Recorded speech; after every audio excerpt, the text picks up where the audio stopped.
Hello students. देखिए आज मैं आपको बताने वाला हूँ लॉ ऑफ टॉर्ट्स के बारे में। ठीक है, लॉ ऑफ टॉर्ट्स के बारे में ये बहुत ही इंटरेस्टिंग क्लास होने वाली है आपकी। ठीक है, तो लॉ ऑफ टॉर्ट्स के बारे में बताऊंगा। सबसे पहली बात तो लॉ ऑफ टॉर्ट जो होता है वो बेसिकली होता है सिविल रॉन्ग। ठीक है, सिविल रॉन्ग, सिविल कोर्ट के अंदर जो भी केस आते हैं except contractual case, contractual dispute, है ना। कॉन्ट्रेक्चुअल डिस्प्यूट जो होता है उसको छोड़ के, है ना, उसको छोड़ के बाकी सारे जो केसेस होते हैं वो लॉ ऑफ टॉर्ट्स के ही होते हैं। यानी आपको मैं थोड़ा सा एक डिटेल में भी बता दूं आपको कि भाई लॉ ऑफ टॉर्ट्स जो होता है वो 3 टाइप का होता है। ठीक है, लॉ ऑफ टॉर्ट जो होता है वो 3 टाइप का होता है। ठीक है, पहला टाइप जो होता है इसका इंटेंशनल टॉर्ट्स। ठीक है, इंटेंशनल टॉर्ट्स क्या होता है वो मैं आपको बताऊंगा। ठीक है, इंटेंशनल टॉर्ट्स क्या होता है। इंटेंशनल टॉर्ट्स का मतलब ये हुआ कि आपने जानबूझ के इंटेंशनली हिट करा किसी पर्सन को, intentionally intentionally hitting a person, hitting a person. तो जानबूझ के जब आप किसी को कुछ करोगे और उससे जो नुकसान होगा उसे हम कह सकते हैं कि भाई उसे हम कह सकते हैं इंटेंशनल टॉर्ट। ठीक है, आगे बढ़ते हैं, आगे बढ़ते हैं, जरा देखते हैं दूसरा केस। जो दूसरा जो टॉर्ट होता है, दूसरे टाइप का जो टॉर्ट होता है वो होता है नेग्लिजेंट टॉर्ट। ठीक है, उसके मैं केस भी आपको बताऊंगा अभी। वो जो अभी थोड़ा स्लाइड गई है उसमें केस था, वो एक उस केस के बारे में मैं डिस्कस करूंगा। पहले ये टॉर्ट थोड़ा सा डिफाइन कर दूं आपको। 3 टाइप के जो टॉर्ट होते हैं, ठीक है, एक होता है, फिर आप बता नेग्लिजेंट टॉर्ट्स। ठीक है, अब नेग्लिजेंट टॉर्ट्स क्या होता है। देखिए, नेग्लिजेंट टॉर्ट्स होता है, जैसे कि एग्जाम्पल दे रहा हूं मैं इसका, कि आपने ट्रैफिक रूल ऑबे नहीं किया। ठीक है, causing an accident by failing to obey traffic rules. आपने ट्रैफिक रूल फॉलो नहीं किया और एक एक्सीडेंट कर दिया, है ना। Causing accident by not obeying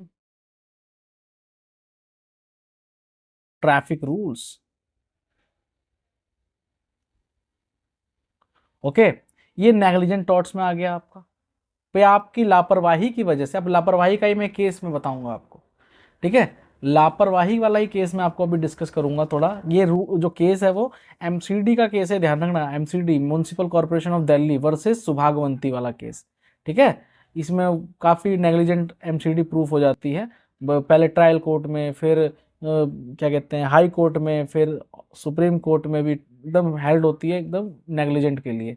ठीक है, उसके बाद एक आता है स्ट्रिक्ट लायबिलिटी टॉर्ट्स, है ना। Strict liability torts, strict liability torts में क्या होता है। अब स्ट्रिक्ट लायबिलिटी टॉर्ट्स में मतलब, आप सपोज एग्जांपल में दे रहा हूं आपको, एग्जांपल में दे रहा हूं, selling defective products, selling defective products.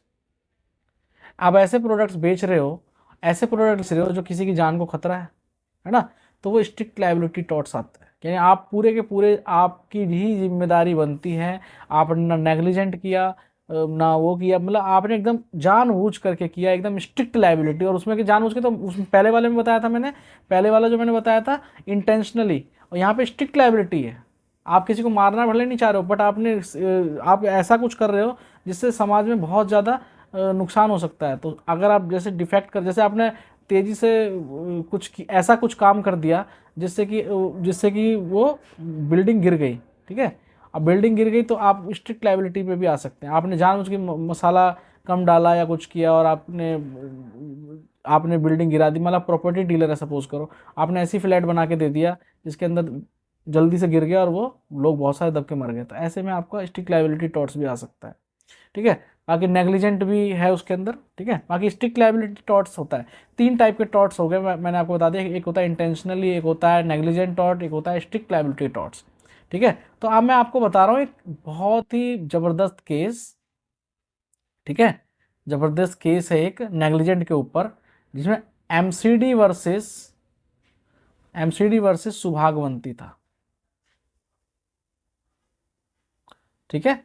MCD versus सुभागवंती, CLAT और सीयूटी के अंदर भाई देखो टॉर्ट्स के बारे में बहुत पूछा जाता है, और इसके अंदर एक लीगल मैगजीम यूज हो रहा है, रेस इप्सा लोक्यूटर, ठीक है। और देखो आप लोगों को मैं केस डिस्कस करने से पहले बता दूं कि आपको कोई भी प्रॉब्लम है सीयूटी या क्लैट की तैयारी करने में, आप मेरे इस नंबर पे मैसेज करो, व्हाट्सअप करो, ठीक है। मैं आपको उस चीज़ दूर करूंगा आपको, और आपकी तैयारी भी कराऊंगा, ठीक है। तो टेंशन मत लेना आप, बस आपको क्या करना है, वीडियो को पूरा देखना है, अच्छे से देखना है।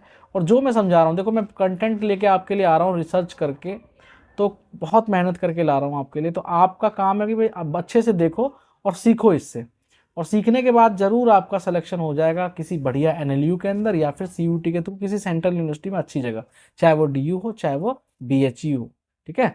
बहुत अच्छे अच्छी जगह पे आपका एडमिशन हो जाएगा। बस आपको ये, और आगे भी और भी एग्जाम्स वगैरह के लिए भी ये चीज़ें काम आएंगी आपको, ठीक है।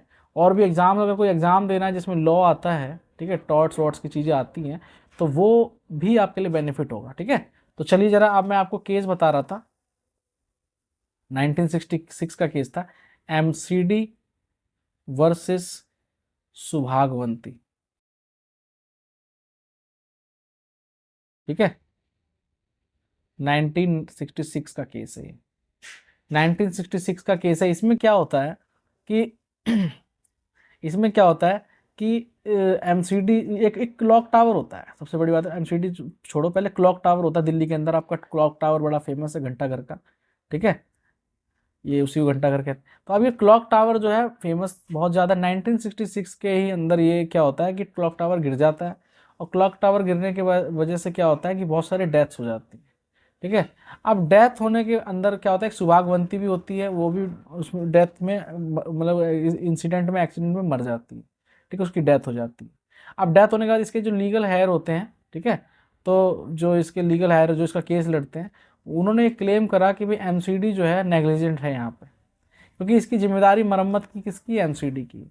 एमसीडी कहती है कि भाई ये तो नेचुरल चीज़ है, कि भाई अगर ये गिर गई तो इसमें हम क्या कर सकते हैं, है ना। तो अब यहाँ पे क्या होता है, मामला जाता है कि ये जो लीगल हेयर होते हैं इनके, वो केस कर देते हैं एमसीडी के ऊपर, ठीक है। एमसीडी के ऊपर जब केस करते हैं तो एमसीडी कहती है तो नेचुरल है, हम ये एक्ट ऑफ गॉड भी कह सकते हैं, ये हम हमारे हाथ में तो था नहीं ये, है ना, इस तरह से इन्होंने बोला। तो ट्रायल कोर्ट ने क्या किया, ट्रायल कोर्ट ने क्या किया कि भाई गिल्टी हेल्ड किया एमसीडी को, और बोला कि you are the liable for this accident, okay, you are the liable because of your negligence to not maintaining the tower.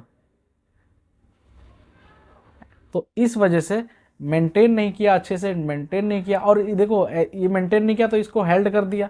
अब एमसीडी को ये बात बहुत बुरी लगी, एमसीडी पहुंचा कहां पे, कहां पे पहुंचा, हाई कोर्ट, हाई कोर्ट पहुंच गया।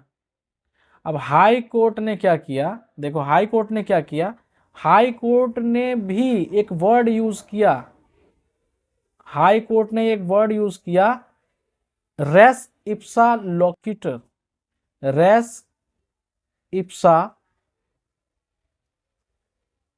लोक्यूटर, ये वर्ड यूज किया लीगल मैगजीन का। देखो जो मेरी वीडियो पूरी देखेगा जरूर कुछ बढ़िया सीखेगा। रेस इप्सा लोक्यूटर ये वर्ड यूज किया उसने, हाई कोर्ट ने, इससे भी एमसीडी को बड़ा इतराज हुआ।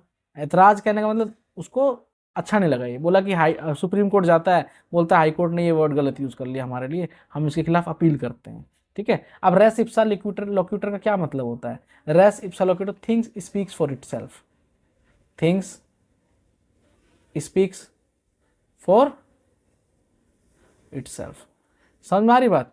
अब ये कहने का मतलब है कि ये जो सरकमटांसिस हैं, ये जो सरकमटांसिस हैं, जो ये इंसिडेंट हुआ है, इसमें साफ साफ दिख रहा है कि एमसीडी की गलती है, एमसीडी की गलती है। क्या गलती है, नेग्लिजेंट। इसके अंदर हाई कोर्ट ने क्या एक देखा कि भाई, हाई कोर्ट ने क्या देखा, एक एविडेंस पे रिलाई किया, एविडेंस पे रिलाई किया, और वो एविडेंस क्या था, चीफ इंजीनियर और मेन इंजीनियर जो था, एक दो इंजीनियर थे, उन्होंने गवाह दिया, उन्होंने बोला कि भाई एमसीडी ने इसका जो अपर पार्ट था टावर का उसको मेंटेन नहीं किया, बिकॉज इसके लाइफ स्पैन जो थी वो ख़त्म हो चुकी थी, है ना, ख़त्म हो चुकी थी, और फिर इसको मेंटेन नहीं किया। अगर ये मेंटेन हो जाता तो शायद ये नहीं गिरता, है ना।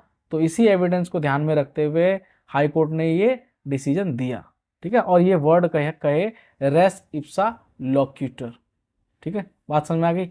और उसके बाद आगे देखिए, आगे ये है कि भाई ये मामला पहुंचता है सुप्रीम कोर्ट। सुप्रीम कोर्ट जब मामला पहुंचता है तो सुप्रीम कोर्ट में कहा जाता है भाई एमसीडी को कि you are responsible, MCD held liable, held liable, है ना, एमसीडी हेल्ड लायबल। और यहां पर उसने हाई कोर्ट और ट्रायल कोर्ट के डिसीजन को सही ठहराया, upheld the decision of high court and trial court. समझ में आई बात? देखिए मैंने कितने अच्छे से आपको ये पूरा टॉर्ट के बारे में और अच्छे समझाया आपको। इसी तरह से टॉर्ट के बारे में हम बड़ा ही केस के थ्रू आपको समझाएंगे, है ना। केस के थ्रू अगर आप समझोगे तो आपको ये जीवन में हमेशा के लिए याद रहेगा। क्योंकि अब यहाँ पे नेग्लिजेंट टॉर्ट की बात हो रही है, समझ में आ रही बात? यहाँ नेग्लिजेंट टॉर्ट हुआ है और हाई कोर्ट ने और सुप्रीम कोर्ट ने ट्रायल कोर्ट ने सीधा सीधा एमसीडी को हेल्ड किया और लायबल किया एंड इन्फोर्स किया, इनडायरेक्ट दिया कि भाई आपको कंपनसेशन देना पड़ेगा। ठीक है, समझ में आई बात?